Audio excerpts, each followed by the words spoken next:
Most of the docs who use our system, they avoid endoscopic prior to using our system because they're like, hey, I have sleepless nights. I used another system and I think I cut the whole ligament, I'm not sure, and I'm sweating about it, and then when that patient comes in on follow-up, I'm like, she seems okay, and if there's some numbness, then I start doubting myself, and I'm not sure, I might have to go back in and open it. With our system, you know you have a complete release because you can see it. We all know that Sir James Paget came up with carpal tunnel release, which was great, and then there was Chow and Ogatsu. In the beginning, they introduced endoscopic carpal tunnel release, and everybody hated it. I remember going to the trade shows, and everybody was just like, no, I'm not doing that, no. I had a room full of 95 surgeons, and they were all like, we're never doing endoscopic. So that's what prompted me to go, it's a really good technique, what's happening? And it was the systems. The systems that were out there at that current time were so compromised in visualization, in safety, ease of use, and cost factors. I was like, I took all those things into account. I was like, I have to make a better system. I've got to make something that can get rid of all these problems and make carpal tunnel so easy that it's a pleasure to do. And I think AG broke the mold because AG made a device that's actually uniportal and had pretty good visualization, and he combined the knife with the scope, which was a great idea. So then we came along and we came out with a device that had the knife that mounted on the scope within a metal cannula. And that was good. But my main concern with that was you could see a little bit, but you're working in a very small space and you've got a very tight view. So I was like, man, if only that tube could be clear. I wanted to see as I was going in. I didn't want to make an incision, do blunt dissection, and then put the scope in. I wanted to make the incision, open up, and see exactly where I was. So I started working with all these different medical grade polymers because my issue was I didn't want to get the straw in the glass effect. And actually I was down with Dr. Suman Sai, and he was doing cubital tunnels with a glass tube, which I thought was crazy. And it distorted everything and it looked terrible, but I was like, it's a good idea. So I went back and I found a nice medical grade polymer that's clear, didn't give the distortion effect, and it was very flexible. I was also concerned about the material actually coming apart inside the body. I didn't want it to shatter. I didn't want it to injure the median nerve or the flexor tendons or any other aberrant anatomy. All those concerns were in there, and one of the main reasons why I came up with the STRATOS was I wanted to avoid neuropraxia. By going into the canal, you go in with your elevator and your obturator and your cannula, you pull the obturator out, you put the scope in, you're like, oh, I'm in the wrong spot, and you start all over again. I didn't like that, because by going in and out of the canal so many times, you increase the risk of neuropraxia and also injuring aberrant anatomy. Whether it's the recurrent motor branch, whether it's branch to the third web space, whether it's communicating branch, who knows, right? And I want to stay away from the arch too. So I had to mount this clear tube onto the scope itself. And then I was like, well, wait a minute, why don't I put the clear cannula, the scope, and the blade all in one unit? And I've designed this thing so that it mounts onto a standard 4.0 30-degree scope, so you don't have to go and buy a new scope. Everybody loved that. So you make the incision, you're actually seeing as you go in. So if you're in the wrong plane, let's just say you're superficial to the transverse carpal ligament, or you're maybe too ulnar and you're in Guillaume's canal, which will be superficial too.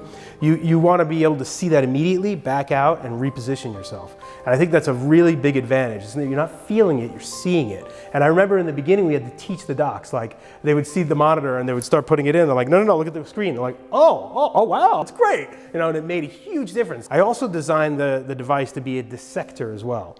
So not only are you seeing, but you're dissecting as you're seeing. So you can use the tip of the STRATOS to actually get in there and push the tissue out of the way and get into that higher plane, so you're not in the ulna bursa. You don't have to even worry about the tenosynovium because you're going to be hugging the undersurface of the ligament the entire time. One of the main things is to seeing the distal border into the palmar fat. You know that's the end of the ligament, you know where you're at, and you know that either nerve is hiding in that fat or you've got arch. And you've done no cutting it to this point, which is the key. You've identified all the key anatomy, you're safe, you've cleared your pathway, you see ligament completely from the distal border to the proximal border, you know where you're at, and then you deploy your blade. Prior to that, you don't have to deploy the blade. And let's just say you don't like where you're at, pull everything out, reposition, and go back in and do it again. And that's the nice thing about the system. On the other systems, like the AG, it's a great system, but remember the cannula moves with the knife as you're cutting. And that's a big problem. Because as soon as you start cutting with the AG system, tissue falls, fat falls, and then you ruin your view. So if you want to go back, you got to drop the knife, push the whole unit back in, and then say, okay, I'm gonna deploy the blade and maybe I'll see some, I don't know what I'm cutting. With the Stratos, you've got a static cannula. And what that means is, as you go in and you're visualizing, you unlock the rear housing, and now the cannula stays in position. It's displacing the tissue, holding everything at bay, and now you can work within it without a blade. You're just using the scope, and you're going back and forth. You're looking, so you can rotate. Now, cannula's stationary. You can still rotate within the cannula, and because it's clear, you've got complete visualization. So if you do see some kind of crazy, weird anatomy, you can avoid it, or, like I said before, you could just pull out and reposition, or open it. Let's just say you do a release and you're not sure you got the full extent of the distal border, because we're going proximal distal through a wrist crease incision. You can move the cannula forward independent of the blade and then do a further cut and know you've got a full release distally. If you're currently doing open carpal tunnel release, switching to endoscopic is way easier with the Stratos. Our training is so in depth.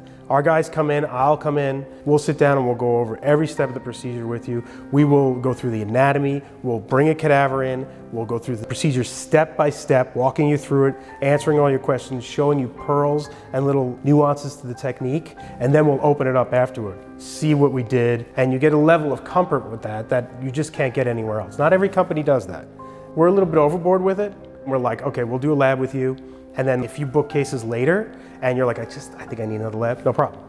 Because our reputation is on the line too, not just yours. We understand all of the ramifications of if something goes wrong in your surgery, what's going to happen in your practice, your reputation locally, and also with your peers. My dad's a physician, my brother's a physician, my brother-in-law's a physician, my mom's a nurse. We're all in this together. I got a call from one of our physicians who use our system, and he's like, listen, I believe so much in your system. I have carpal tunnel and I need it done. I'm going to your dad. And I was like, really? He's like, yeah, and I need bilateral. I was like, you gotta be kidding me. And he went, he had the bilateral done, went to my dad's surgery center, and he was back doing surgery the next week. We are AM Surgical, and this is AM Innovation.